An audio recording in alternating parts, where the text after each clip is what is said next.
आज हम लोग सॉल्व करने वाले हैं क्लास 10 का चैप्टर 10 है ट्रिगोनोमेट्रिकल रेशियो, उसका एक्सरसाइज 10 का क्वेश्चन नंबर 30, जो कि बोल रहा है कि इफ एंगल ए और angle B are the acute angle such that sine A equal to sine B, then prove that angle A equal to angle B. ठीक है, तो देखिए क्वेश्चन के अकॉर्डिंग हमको क्वेश्चन में बोल रहा है कि दो ट्रायंगल है, ठीक, यहाँ और ऐसे हम लोग ले लेते हैं। ठीक, तो यहाँ पर लेते हैं ये डी और बी ई एफ। यहाँ पर दो ट्रायंगल है और हम लोग को गिवन दिया हुआ है कि sine A equal to sine B है। ठीक, और ये जो हम लोगों ने देख लिया, देखिए ये एंगल और ये एंगल से मिला करके साइन ए बना और साइन बी बना, और हम लोग को प्रूव करना है to prove angle A equal to angle B. हमको ये प्रूव करना है। तो देखिए हम लोगों ने यहाँ पर दो ट्रायंगल ले लिया, हम लोग बोल सकते हैं कंस्ट्रक्ट बोल लीजिए कि लेट कर लीजिए, लेट ही कर लेते हैं। Let triangle A C D and triangle B E F, हम लोगों ने ये ले लिया। अब देखिए हम लोग के पास गिवन वाला पार्ट है कि sine A equal to sine B है। ठीक, अब ये इक्वल है तो साइन अगर हम लोग यहाँ पर देखिए इसको क्या बोल सकते हैं, P बोल देंगे, B बोलेंगे, P1 B1, यहाँ पर H1, यहाँ पर बोले P2 B2 H2, यहाँ पर बेस परपेंडिकुलर बेस और हाइपोटेनस, परपेंडिकुलर बेस और हाइपोटेनस। ठीक है, तो साइन ए, तो इस वाले ट्रायंगल में हम लोग देखेंगे कि ये यहाँ पर है, इस वाले एंगल से डील करेंगे, ये तो 90 डिग्री का है, इस वाले एंगल से डील करेंगे तो साइन क्या होता है, परपेंडिकुलर बाय हाइपोटेनस होता है। तो परपेंडिकुलर क्या है, P1 और H1।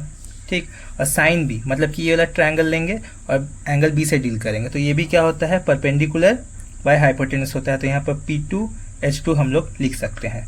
तो अब देखिए P1 क्या है, P1 है CD और हमारे पास क्या है, H क्या है, AD H1। P2 हम लोग के पास क्या है, हम लोग के पास है P2 EF, और यहाँ पर हम लोगों के पास H2 क्या है, हम लोग के पास है BF। ठीक, अब देखिए अगर इसको क्रॉस मल्टीप्लाई कर दे, इसको शिफ्ट कर दे, AD को हम शिफ्ट करना चाहते हैं यहाँ और EF को शिफ्ट करना चाहते हैं यहाँ, मतलब कि डिनोमिनेटर वाले पार्ट में ये वाला पूरा पार्ट रहेगा, ये वाला ट्रायंगल, डिनोमिनेटर वाले पार्ट में इक्वल में ये वाला ट्रायंगल रहेगा। ठीक है, वो हम लिखना चाहते हैं तो उसको लिख देते हैं इक्वल टू AD BF, और ये इक्वल कर देते हैं L के और इसे लेट कर लेते हैं, इसे हम लोग लेट कर लिए, कांस्टेंट है। ठीक, तो अब यहाँ पर देखिए इसके अकॉर्डिंग बोलता है ये वाला पार्ट के इक्वल है, ये वाला पार्ट भी के इक्वल है, क्योंकि ये लोग दोनों एक दूसरे के इक्वल है।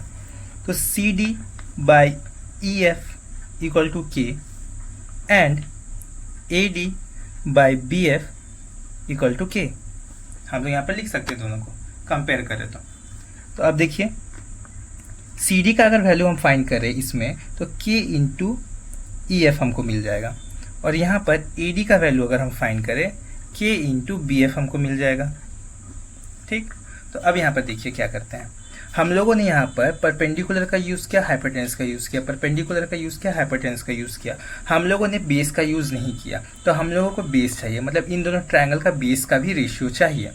ठीक है, तो यहाँ पर हम लोग क्या करेंगे, बेस लिखेंगे, मतलब B1 डिवाइडेड बाई B2, तो इक्वल टू यहाँ पर क्या होगा, H1 यहाँ पर अगर होल स्क्वायर कर दें दोनों का तो H1 का होल स्क्वायर माइनस P1 का whole square divided by H2 का होल स्क्वायर माइनस P2 का होल स्क्वायर। ये पाइथागोरस थ्योरम से आ रहा है, बाय पाइथागोरस थ्योरम।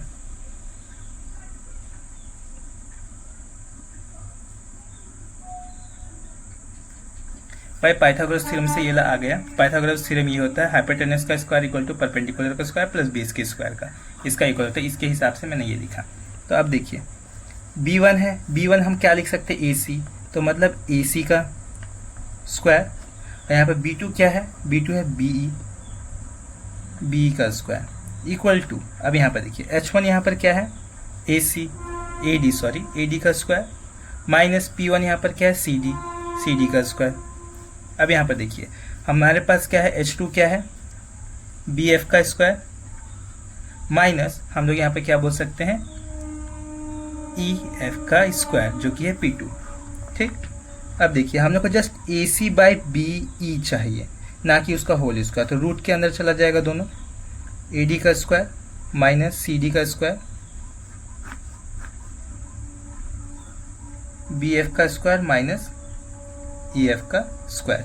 ये वाला पार्ट हम लोगों को मिल गया।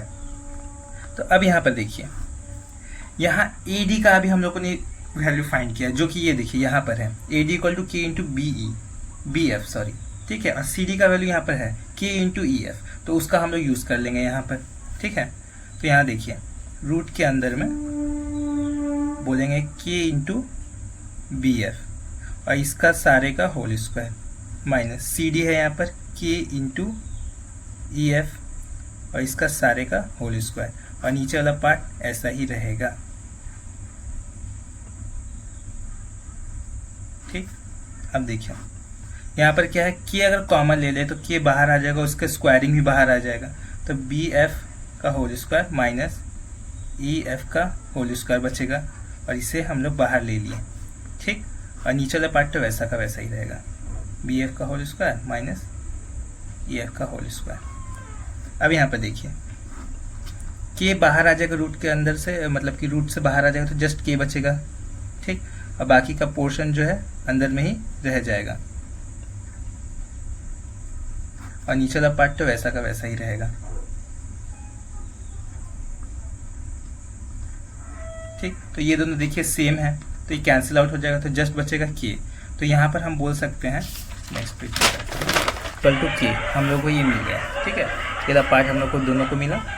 तो ये तीनों अगर देखिए तो AC by BE equal to CD by EF equal to AD by BF है इक्वल टू K, सभी इसके इक्वल हो गया। अब देखिए, अब सभी इसके इक्वल है तो हम लोग बोल सकते हैं triangle ACD is equal to triangle BEF का, therefore angle A equal to angle B। यही हम लोग को प्रूव करना था।